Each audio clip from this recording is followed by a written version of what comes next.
Our Good afternoon and welcome to our second quarter 2024 earnings call. As a reminder, this call is being recorded and all attendees are in a listen-only mode. We will open the call for questions and answers after our management's presentation. A webcast replay of today's conference call will be available on our website at lanternpharma.com shortly after the call.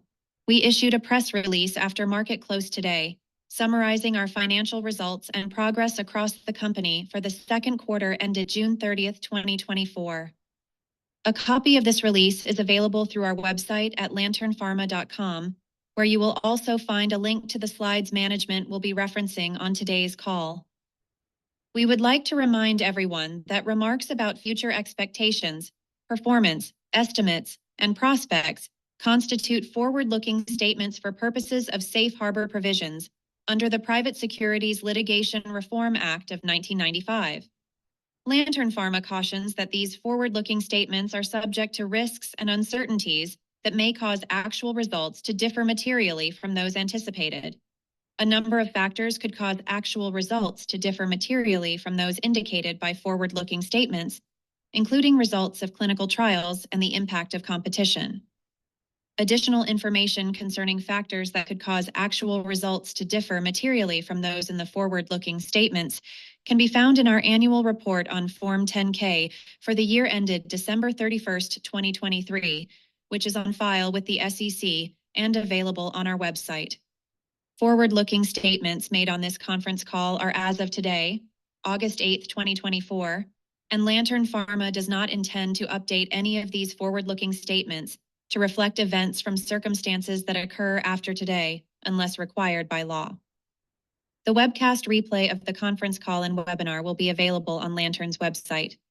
On today's webcast, we have Lantern Pharma CEO, Pawna Sharma, and members of management.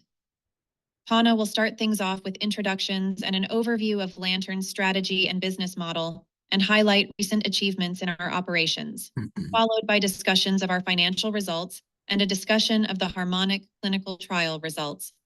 I'd now like to turn the call over to Pawna Sharma, President and CEO of Lantern Pharma. Pawna, please go ahead.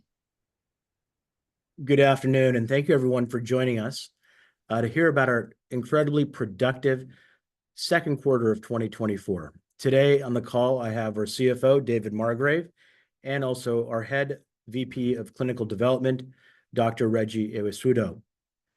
I'll begin the call by discussing generally the quarter and then hand it over to David to talk about the financials, and then Reggie and I will discuss the progress with our LP300 clinical trial. As many of you have heard me say in the past, computational and AI-driven approaches are increasing their presence and usage at both large and emerging pharma companies for all facets of drug discovery: chemistry, biology, even now manufacturing and patient selection. And at no time has this been more evident than today, where every facet of pharma development, from molecular design to disease modeling, is being rethought as a result of the widespread availability of computational capabilities, high-quality data, and improved automation. Our company's leadership in the innovative use of AI and machine learning to transform costs and timelines in the development of precision oncology therapies should yield significant returns for investors and patients as our industry matures and adopts an AI-centric, data-first approach to drug development. Today, we have 3 active clinical trials with an additional ADC-based preclinical program and a very active approach in identifying and validating combination approaches with our drugs.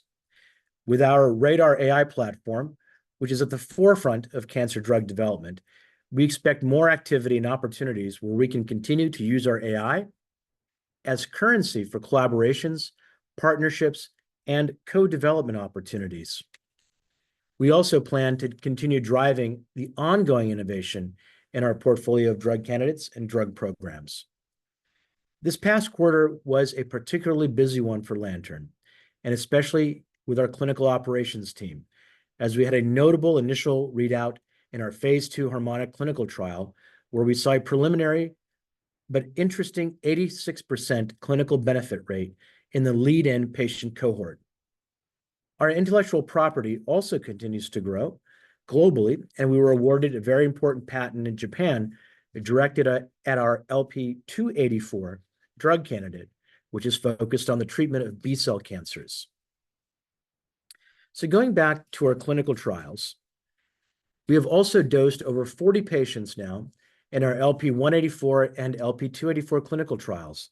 These are trials that are in phase 1A, and they have not yet seen any dose-limiting toxicities or events, which we will discuss more in depth later in the call.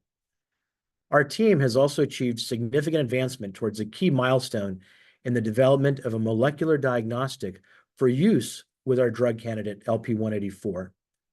We expect to potentially use this diagnostic to improve patient selection and stratification, and the novel biomarker is PTGR1, one that we validated extensively both in the lab but also in silico, and it was identified through a number of in silico AI-driven screens. We also launched a very important strategic drug development collaboration using our AI platform, Starlight Therapeutics, to optimize the development of a first-in-class drug candidate, XCE853, a potent inhibitor of cancer metabolism, which we believe can have impact across multiple cancers and has a unique mechanism of action involving proteotoxicity. With Starlight Therapeutics, our wholly owned subsidiary focused on CNS and brain cancers, we advanced towards initiating site selection and feasibility for a phase 1B, phase 2 trial in recurrent GBM with drug candidate STAR-001. Our team also successfully launched Webinar Wednesdays, a webinar series focusing on the areas of artificial intelligence, oncology drug development, and leveraging our relationships with leading physicians, scientists, and our collaborators. We also closed the quarter with approximately $33.3 million in cash equivalents, and marketable securities, which our CFO will talk about later in today's call. Many of the initial observations made with the help of RADAR are now being witnessed in the clinic, as many of you know.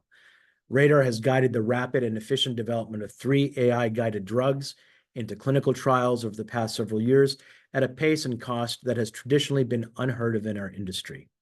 Let me walk you through some of the highlights from our AI-powered pipeline, which is, again, currently in the clinic, before I talk about other aspects of our business.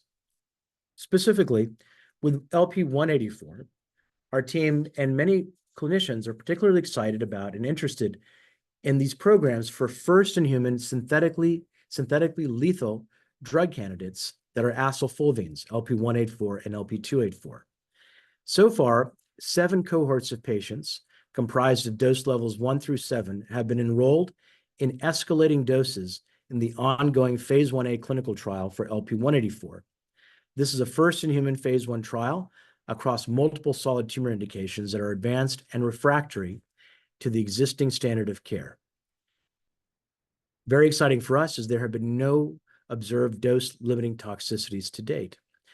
Now, we're at the point now in the trial where we expect to reach a dosage level in the coming cohorts where therapeutic concentrations of the drug should be attainable based on our pharmacokinetic and pharmacodynamic analysis.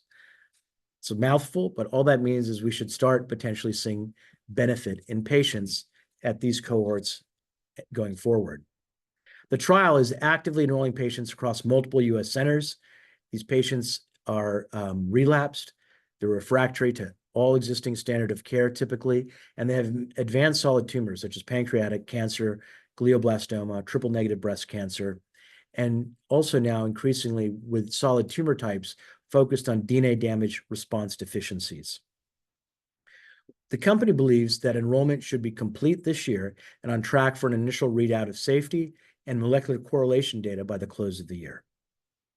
The dosage and safety data obtained in the phase 1A trial for LP-184 are expected to be used to advance the central nervous system indications for the phase 1B and phase 2 trial to be sponsored by Lantern's wholly owned subsidiary Starlight, as well as other later phase trials in select tumors that have shown superior responsiveness to 184 and also meet our genomically guided criteria. AI and preclinical studies are also ongoing to further refine drug combination studies Many of you saw the press release from yesterday, and this press release supports, at least tend to support, the improvement to durability and response with other FDA-approved drugs. Specifically, we published on PARP inhibitors earlier this quarter and yesterday in immune checkpoint inhibitors. These are two very exciting areas where the combination of our drug with some of the existing approved agents, many of which are multi-billion-dollar drugs, actually, we feel can benefit patients in certain solid tumors like triple-negative breast cancer or others that have DNA repair deficiency. Globally, the aggregate annual market potential for LP-184's target indications, we believe, is in excess of $10 to $12 billion, consisting of about $4 to $5 billion in CNS cancers and $7 to $8 billion for other solid tumors. For LP-284, the third cohort of patients are being dosed, and no dose-limiting toxicities have been observed in this phase 1A trial, and we expect to open additional sites throughout the quarter with the potential to advance to phase 1B and phase 2 by the close of this year or early 2025. LP-284 has shown nanomolar potency across multiple published in vitro and in vivo studies, including mantle cell, double hit, and other non-Hodgkin's lymphomas, and especially those with DNA damage response deficiency. We published in cancers that had compromised functioning of ATM due to mutations or deletions. Now, nearly all MCL, double hits, high-grade B-cell lymphoma patients relapse from the current standard of care agents. And there's this urgent and unmet need for novel improved therapeutics for these patients. We believe the annual market potential in this group is in excess of $3 billion. We've also begun a review of some notable mechanism of action that we've observed in LP-284, and we think we can actually leverage those in other diseases and conditions. Lantern expects to review those preclinical studies and findings later this quarter. Our current enrollment efforts are focused on cancer patients with tumors that have what's called DNA damage repair deficiency.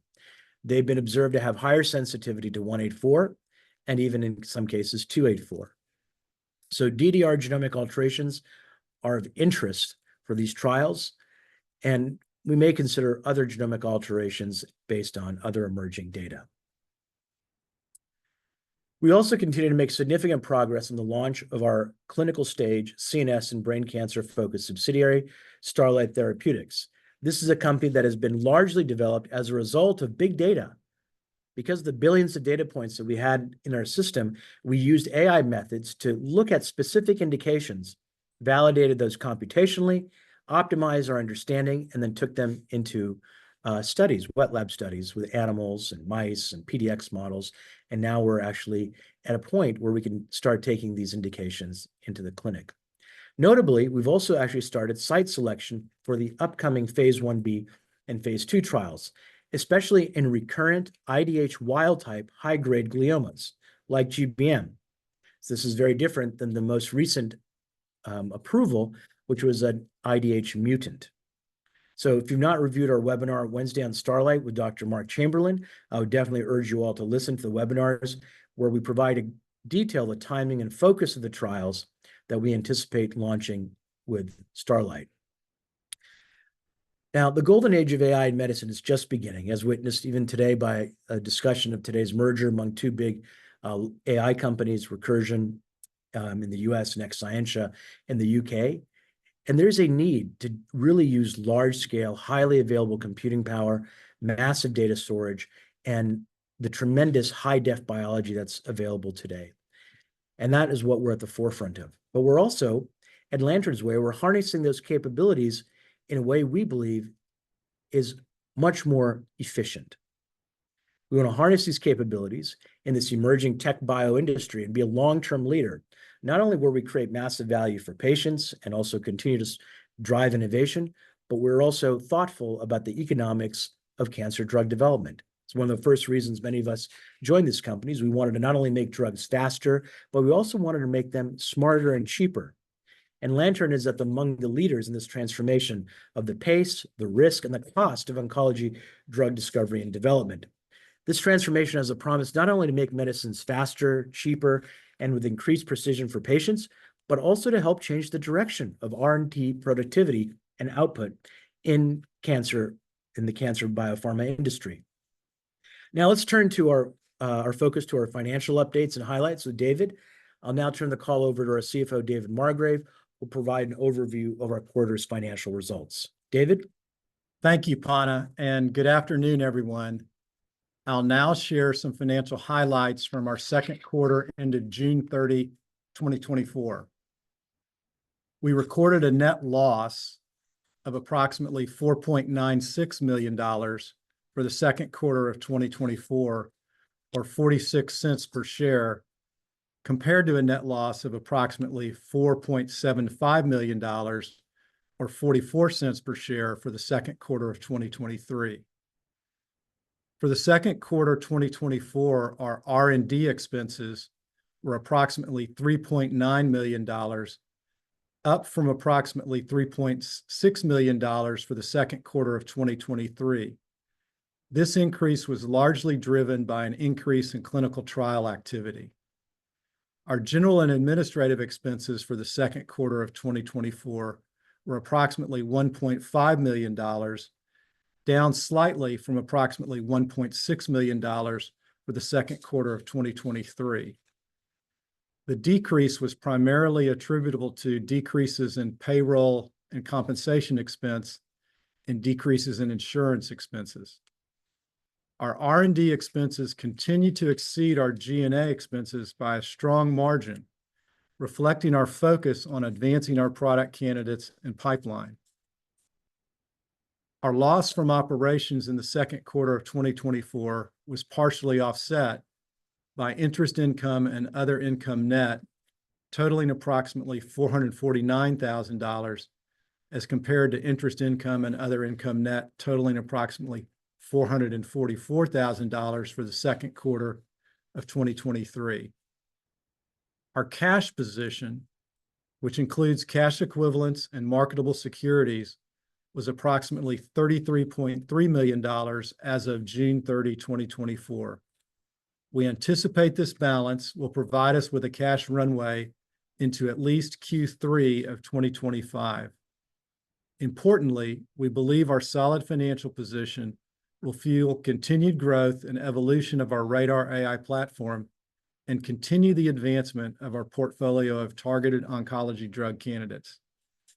As of June 30, 2024, we had 10,758,805 shares of common stock outstanding, so about 10.75 million shares of common stock outstanding. We had outstanding warrants to purchase 81,496 shares of common stock and outstanding options to purchase 1,063,548 shares of common stock. These warrants and options, combined with our outstanding shares of common stock, give us a total fully diluted shares outstanding of approximately 11.9 million shares as of June 30, 2024. Our team continues to be very productive under a hybrid operating model. We currently have approximately 22 employees and 4 FTE consultants focused primarily on leading and advancing our research and drug development efforts. We see this number expanding slightly in coming quarters as we add additional experienced and talented individuals to help advance our mission. I'll now turn the call over to Reggie for a review of initial phase 2 patient results and future directions for our Harmonic trial. Reggie? Thank you, David. I will start off by reviewing the study design for the Harmonic trial. There are 2 stages in the Harmonic trial. The stage 1 is the safety lead-in, and then the randomization and expansion stage of the study. It is worth noting at this point, though, that investigators are completely satisfied and aligned with this strategy because it aligns very well with current dosing intervals for the standard of care regimen, as well as the disease evaluation intervals. I will spend the remaining of my time really going over the data. The safety lead-in is now completed with a total of 7 patients enrolled, and the preliminary data is the subject of my presentation. in most of the subsequent slides. The study started with geographically dispersed sites in the United States, with Dr. Treat at Fox Chase as the global lead investigator. The number of sites have now been extended to the Asia-Pacific region and includes renowned investigators like Dr. Godo at the National Cancer Center Hospital in Tokyo, as well as other experienced and reputable investigators both in Japan and Taiwan. The obvious need for this expansion of sites should be pretty obvious. This is due to the fact that relatively high prevalence of the patient population in that part of the world. So let me now present the clinical data as it relates to safety when LP-300 is combined with the standard of care chemotherapy doublet. To summarize, the safety profile is in keeping with what is expected for the standard of care regimen. Overall, the events observed were primarily grade 1 or 2 adverse events. Now, most of these events seen in this presentation were attributable to a single patient who entered the study with multiple comorbidities. Of note, however, having completed this stage of the program, there were no dose-limiting toxicities, severe adverse events, or more importantly, new unexpected toxicities reported. And no patient has discontinued any of the treatment due to toxicity. Now, this is key to a new regimen because it speaks to the tolerability of the triplet regimen. I will now hand over the presentation to Panna, the CEO, to review the key takeaways from the clinical data, and I will join him as part of that presentation. Thanks, Reggie. I want to review for everyone the key patient characteristics and our study's endpoints. And obviously, these will remain the same as we go now from the lead-in to the expansion phase. The patients are all never smokers that have histopathological evidence of stage 3 or 4 primary lung adenocarcinoma. They have to have TKI molecular alterations, such as EGFR, MET exon 14, ROS1, BRAF, ALK, and TRAC fusions. And they have to have relapsed after 1 or more lines of therapy with those TKIs. So obviously, these are identified TKIs, which we believe are in a small family of all the potential TKI mutations that can possibly occur. And that's of important note because our drug, we believe, has effects on the TKI receptors. The study endpoints are progression-free survival and overall survival, and we'll give you a little discussion what we've seen as benchmarks for those toward the end. And the secondary endpoints, which we have some of which today, are objective response rate, duration of response, and clinical benefit rate. And again, it's very surprising oftentimes that those who stop responding to those TKIs that are never smokers actually have very poor duration of response and after they go to chemo doublets. In fact, usually well under 5 and 6 months. So there's a very urgent need for targeting this population. Reggie, you want to talk a little bit about some of the patient highlights so far? Yes, absolutely. So maybe if we go on to the next slide. As required, one of what we do in clinical trials, obviously, is to look at the data from different angles. The first thing we did here was to look at the spider plot, which goes over the preliminary data, but with the intent to really understand the attributes of the regimen. What you see on this slide or presentation is the onset of the clinical benefit. This is rapid, and it will appear durable. Now, this is key. So what we're expecting is from the regimen, if a patient is treated within the first 3 cycles, if they're going to derive clinical benefit, that should be sustainable. And that's what we're beginning to observe. So we'll go on to the next slide, and we'll look at the data from another perspective, which is the waterfall plot. Now, it gives us the magnitude of the clinical benefit. And as you can see on this presentation, it's quite impressive. The response is just after 3 cycles, and this has been seen virtually for all the patients in this cohort. The emerging durability of the clinical benefit, however, is presented on the next slide, which is the swimmer's plot. So again, you begin to get a sense from this presentation that the 86% disease control rate in this patient population with a 43% objective response rate, which includes one patient maintaining a 50% reduction in tumor size over 14 months. Clearly, we are encouraged by these preliminary results. We've shared the results with investigators. They all, without exception, are very encouraged with what we're seeing here with this regimen. So I will now go on to the next slide, which talks about really the demographics of this patient. And we want to pay particular attention to where we think we're seeing this benefit in the patients. We are closely monitoring the patients, but it is very clear from this that there are a couple of encouraging observations while assessing the demographics and specifics. One, the patient population is relatively more heterogeneous. That will be the case with typical studies in this space, which tend to be restricted to one driver mutation population. Two, the tyrosine kinase receptor genomic alterations at baseline is other than EGFR or EGFR alone.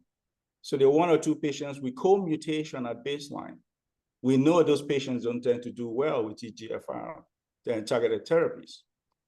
But you will also notice that after 3 cycles, the tumor response is remarkably exaggerated at metabolic lesion sites, leading to complete disappearance or resolution to normalcy in size in the case of lymph nodes.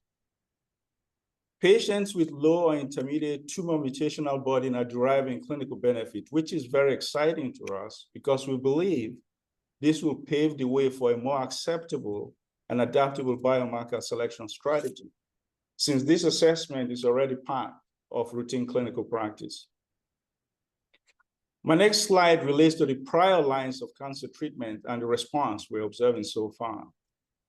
Looking at this data, the median number of prior lines of therapy is 2 with a range of 1 to 4.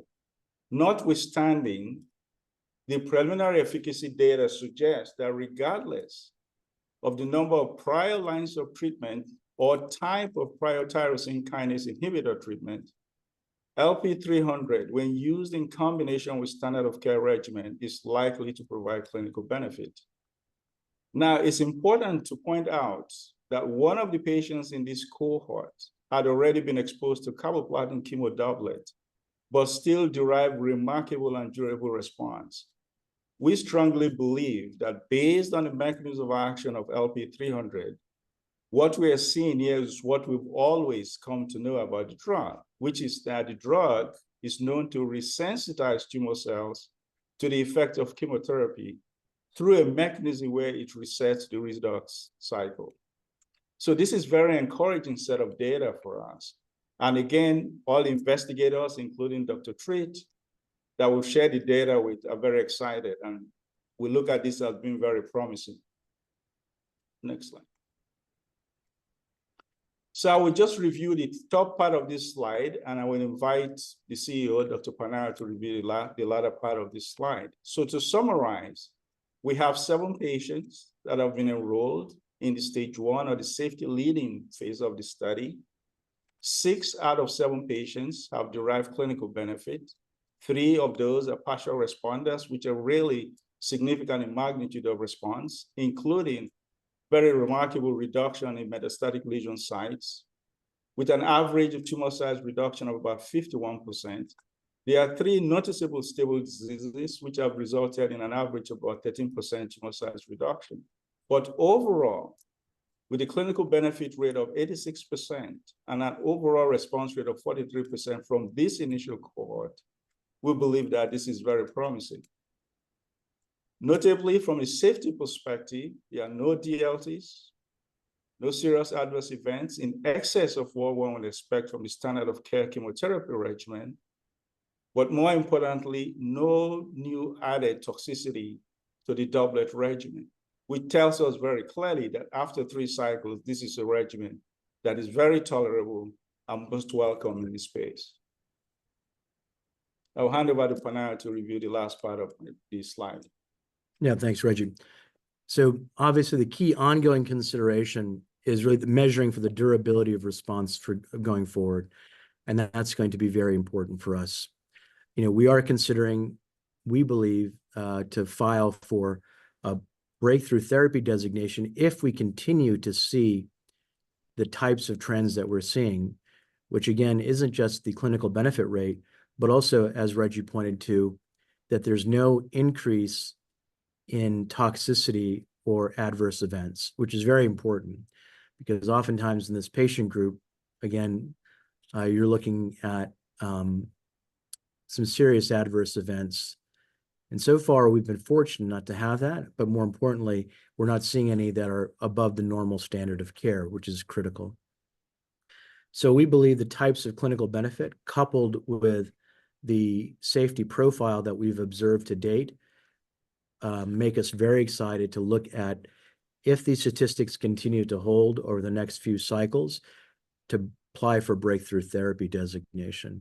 We've also observed, which is very important to note, this has been hypothesized early on, and we're beginning to see some good data, is that tumor mutation burden, or TMB levels that are measured as either low or intermediate, are responsive to this therapy triplet.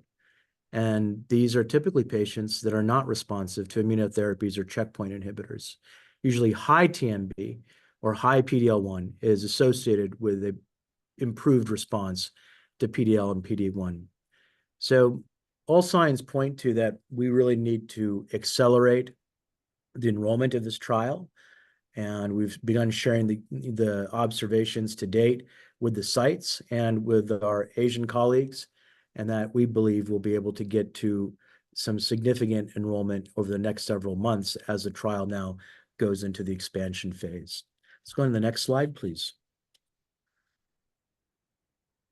So let me conclude my part of the presentation. And to put the Harmonic trial in context, I think there's several studies you see on this slide pertaining to the impact or lack thereof of immunotherapy in the never smoker population, which is the population targeted here.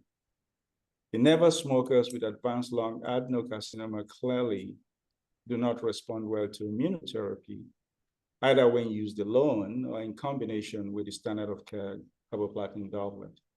However, the preliminary profile and activity we're seeing in this study would seem to suggest that this subgroup of patients who tend to have low or intermediate tumor mutational burden will potentially benefit from this Harmonic trial regimen. The study is currently enrolling in the randomization and expansion phase, and as Panna pointed out, more data in the near future will further define and or validate the clinical activity that we've observed so far. Could we go on to the next slide, please?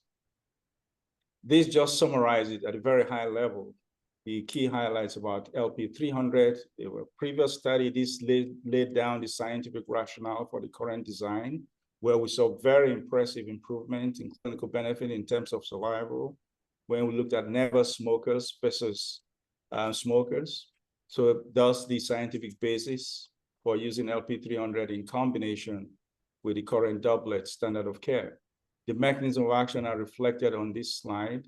But one thing that is very fundamental in terms of the regimen, which we are beginning to observe, is that well over 1,000 patients have been dosed with this drug, either alone, even in healthy volunteers, or in combination with different chemotherapy regimens. So the safety profile is well established. No surprise from this study that we have currently, and it's welcomed by all the investigators as we have looked at the first cohort of patients from a safety and tolerability perspective.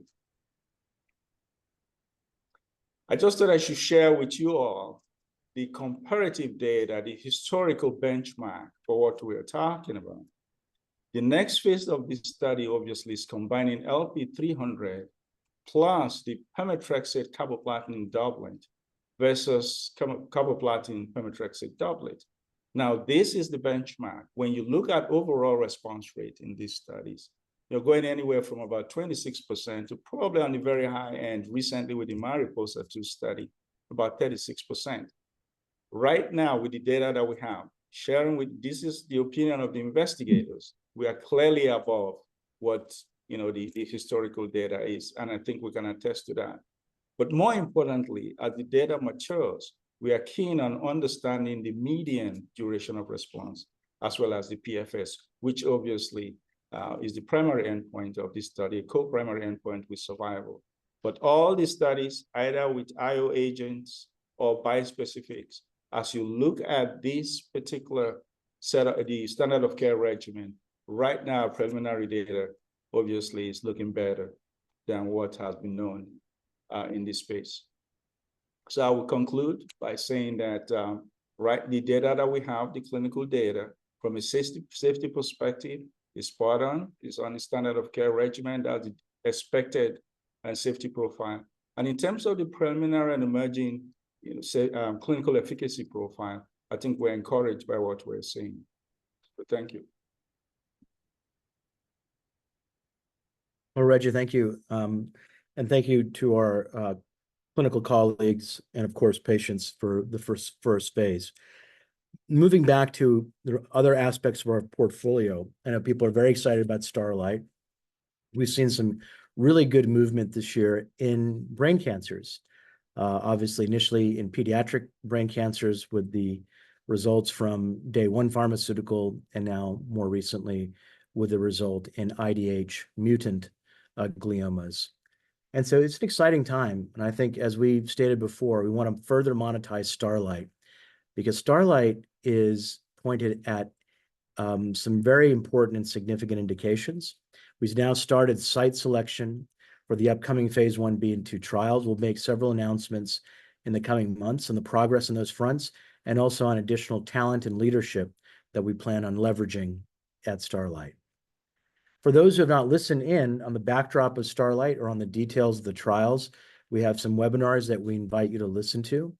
Additionally, a major part of our business, obviously, is to inform, educate, and share with the general public and investors and the oncology community the details of our programs and our efforts. So last Wednesday of every month, we'll focus on our trials, our publications, our collaborations, and on our AI developments. Our next webinar will be the end of this month, August 28th, on Wednesday, where Reggie will dive deeper into some of the data and clinical readouts, and that'll be followed up with additional data from our AI platform in September, and some insights about our efforts in immuno-oncology with 184 in September. So all very, very relevant. We've also had additional publications highlighting the clinical value of our RADAR work. We had a great publication that showed the potential for LP-184 to be synergistic with PARP inhibitors in a wide range of solid tumors. This was published at AACR Journal's Cancer Research Communications. And again, this is in a wide range of solid tumors that are what's called HRD, homologous repair deficient. And this is a very underaddressed large category that's generating billions in drug sales annually. The preclinical findings in the paper illustrate the potential of LP-184 to be a pan-HRD cancer therapeutic, which could be the first drug of this type in this class. So it's a really great observation, and we believe help us establish a combination trial in this group of patients once we've established the MTD in the phase 1A for LP-184. Also, as we communicated yesterday, we have new data and scientific findings conducted in conjunction with Drs. Young Du and Phoebus Lin at MD Anderson, and these were presented at the Immuno-Oncology Summit just yesterday by our colleague. And these findings showcase what Lantern believes to be the role of LP-184 to be combined with checkpoint inhibitors to provide greater response in triple-negative breast cancer due to the synergy, but also, we believe, because of a mechanism where LP-184 can transform triple-negative breast cancer tumors that are unresponsive, or what's called cold, to responsive or hot to checkpoint inhibitors. And we believe that it reshapes the tumor microenvironment, both through heightened T-cell aggregation and also by decreasing M2 macrophages. Both are really, really critical in heightening the potential for IO therapies to work. The poster can be found on our website under our poster section. Now, 2024 has emerged to be a year of progress for us, where we've accelerated ideas and AI-driven insights now to the clinic. And these insights are now not just good publications and great theory, but they're impacting patients in their journey to fight cancer, and also influencing and the development decisions of other people in the cancer category. I think our collective efforts and dedication have fostered a transformational shift, not only for our company, but actually for groups of our industry, and that's setting us on a very exciting trajectory where we can not only improve the lives of cancer patients, but also do it in ways that is more effective and more scalable. We believe that our business model will drive affordable, more personalized treatment options in cancer. Now, with that, I'd like to now open the call to any questions or clarifications. If you'd like to ask a question, you can do so in two ways. One, you can raise your hand under the participant category. I think there's a hand raised already. Or you can also type it in, and we can look at questions that way. So before we get into questions, I'd like to take a moment to personally thank our team for helping to prepare us for these calls and to gather all this. It takes a lot of work. So thank you for our team for taking time out of their normal day-to-day to help make this happen. So let's take some questions from our audience. I think our first question is from Key at Chardin. Key, please go ahead. I think you're muted, Key.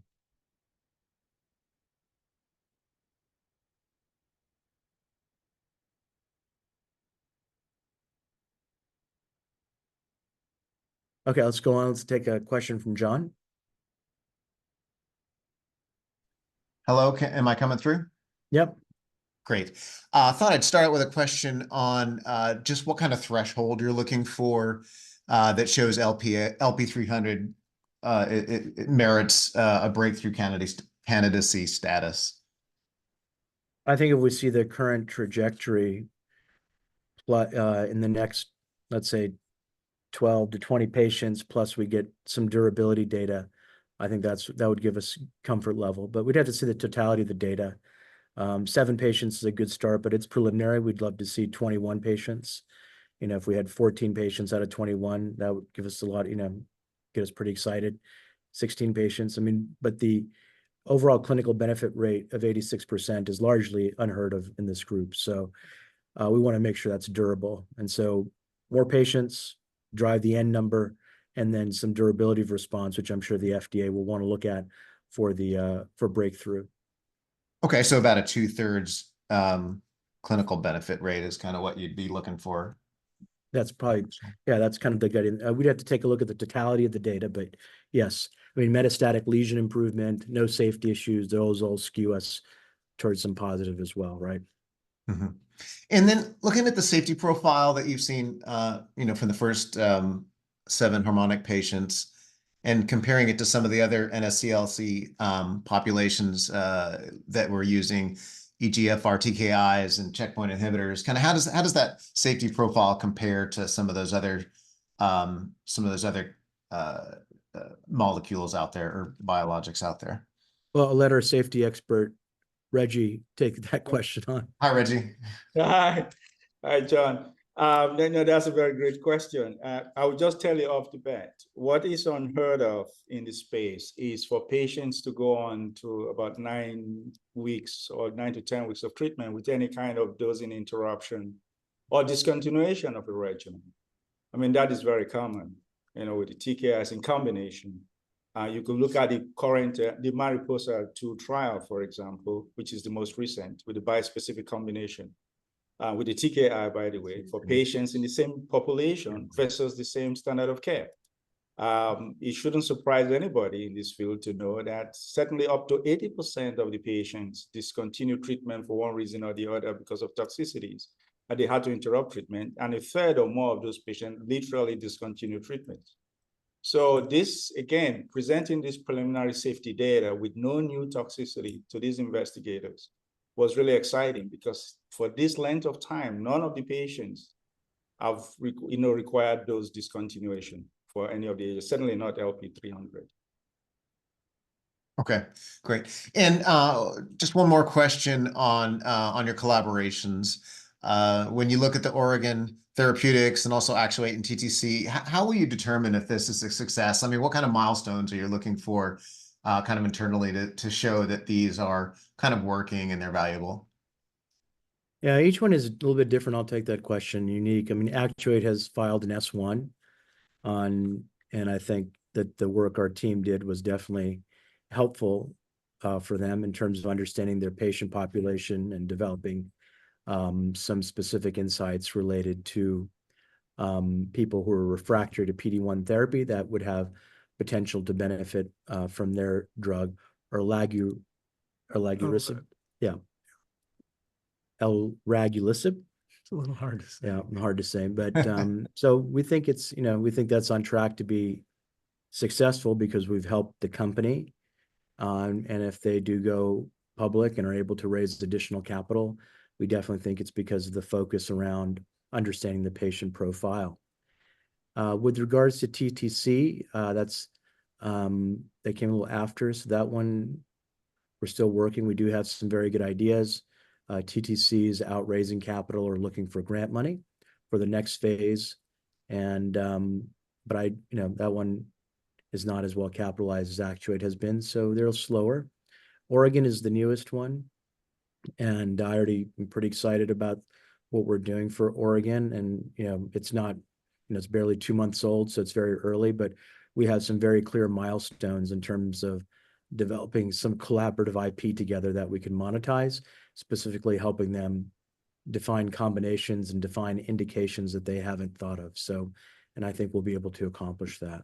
Eventually, the IP has to be monetized for it to be success for everyone, but you got to have, good, strong, valid ideas and do them inexpensively, which is part of the magic of AI. Yeah, and just adding very quickly to that, John, in simple terms, I think it's the question of, are we able to allow them to see things and do things that they wouldn't be able to do otherwise? And this goes beyond our collaborations in terms of radar and AI. And we're seeing just more and more evidence in these collaborations in other ways that's showing insights that wouldn't have arisen without that additional insight. Great. Thank you, guys. Appreciate it. Thank you. Then we'll try Key again. I don't know if he's back on the line. Is Key? Yes, can you hear me now? Yeah, we can hear you, Key. Great. Yeah, it's Kay at Chardon. Appreciate all the detailed patient data. I guess the first question is, again, with the huge caveat, this is small numbers, but the patient with the RET mutation, had a nice response. Not sure if they were rechallenged with supracatinib or not, but was that a surprise to you based on your preclinical data? Maybe I'll take that one. It wasn't really, next slide. It wasn't really a surprise because, again, if you maybe one of the highlights for LP300 and what we understand of the mechanism of action, one of the set of data we've been able to generate preclinically is understanding that the drug really binds to cysteine residues and of different tyrosine kinase receptors, including RET. So seeing this kind of clinical data is very exciting to us. And that's why in the presentation, I made sure to emphasize that it's not just, a driver mutation of interest, as you see in other clinical trials in this space, but rather the protocol is designed to really capture any driver mutations for those patients to come in as far as they are never smokers. So this is very encouraging for us. It didn't come as a surprise. And then with respect to patient 107002 who had progressive disease, Yes. Anything about their baseline that maybe might have predicted a less than favorable response there? This was the first patient enrolled in the trial. A lot of things going on with the protocol at that time, but this patient really accounted for most of the toxicities you've seen because of comorbidities. So the patient, one would say, wasn't an ideal patient for a clinical trial. Okay, great. Thanks. We have a question in the chat window that I'm going to go ahead and answer. I'll read it out for everyone. Can you please go deeper into checkpoint inhibitors and the market they currently garner, specifically Keytruda, and why LP-184 may be a great and synergistic partner? Good question. Now, I'm not a Keytruda rep, or I'm not a Merck rep, but having done a lot of work for Merck in my prior career, I can tell you that the 57 patient trial that they had that got them on the map had remarkable results. The market today for checkpoint inhibitors, including Keytruda, is somewhere close to $42 to $48 billion. So it's a significant market. Now, we all know that Keytruda's, some of these early stage PD-L1s are coming off market, and there's some new PD-L1s already out, or PD-1s. Coherus has one of those already out, I believe. That's a biosimilar. Pricing isn't great, but I've heard that the efficacy is very, very good, and it's a clean biosimilar.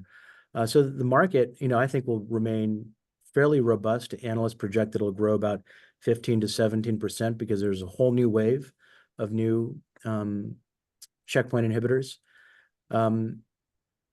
So it's a good market. Now, we're not going after that whole market. We're going after is we believe that there's even a larger group of patients that don't respond to checkpoint inhibitors that could benefit from them. And there's a whole group of people whose lives have been wonderfully prolonged, but their cancer is not cured. So they stop responding to checkpoint inhibitors. And the tumor microenvironment reshapes itself. So that's where LP-184, we believe, can be a great and synergistic partner. The first one, of course, we have some data on that we're excited about is in triple-negative breast cancer.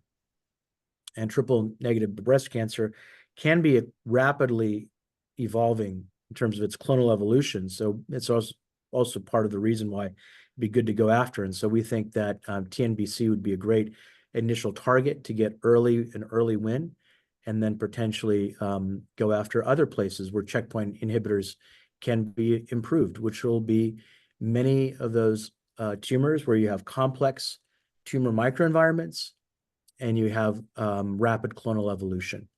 And so that, to me, can be multiple billions of dollars of potential over time. But the key is to pick one where we know that we could have a good effect and potential win, and TNBC looks like one where we've seen synergy. We've demonstrated clinical evidence. We see two of the most important hallmarks. One is we're bringing and recruiting the right kind of T-cell environment, and we're also decreasing the number of M2 macrophages, both which have been very, very correlated with reducing response to immunotherapies.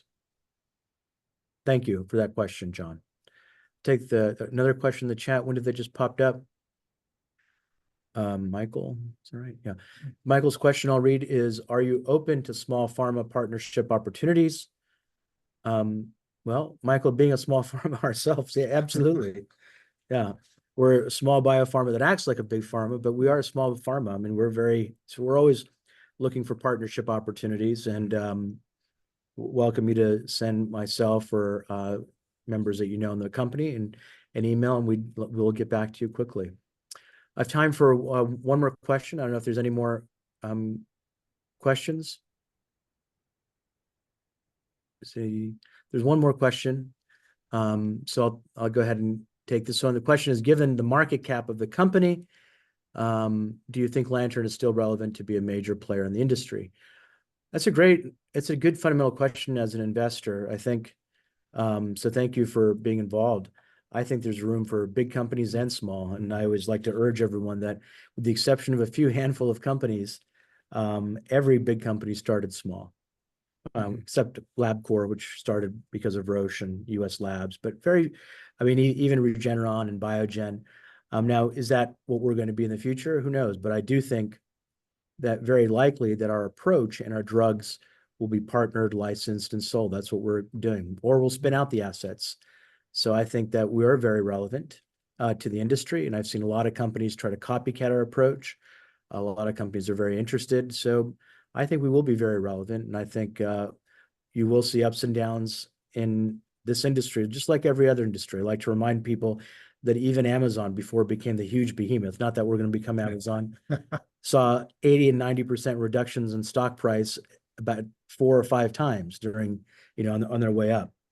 So stock prices and everything, I think it's a huge indicator of how much your cost of capital will be. But I think we're probably the cheapest company with a phase 2 drug and 2 phase 1 drugs that are first in class. So that does get me at times concerned and frustrated, but and we're not spending $60 to $80 million a quarter like some other companies who are in the press today for their merger. So, you got to do things differently, but you also really have to think about how to do them differently. You can't say you're going to use AI and then spend like Eli Lilly or Roche.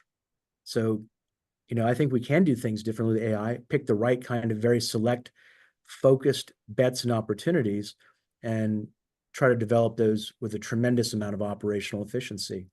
And so I think that'll pay a lot of dividends to our investors, but also will allow us to be very relevant in the industry. And just adding to that very quickly, we're beginning to see some great momentum on multiple fronts.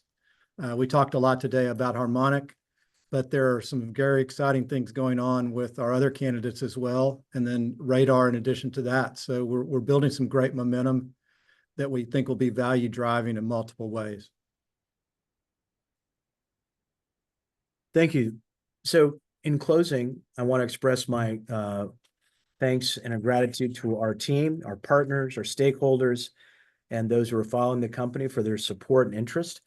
Together, I think we are really lighting the way toward a brighter future in oncology and solving real world problems for patients with proprietary AI solutions and insight.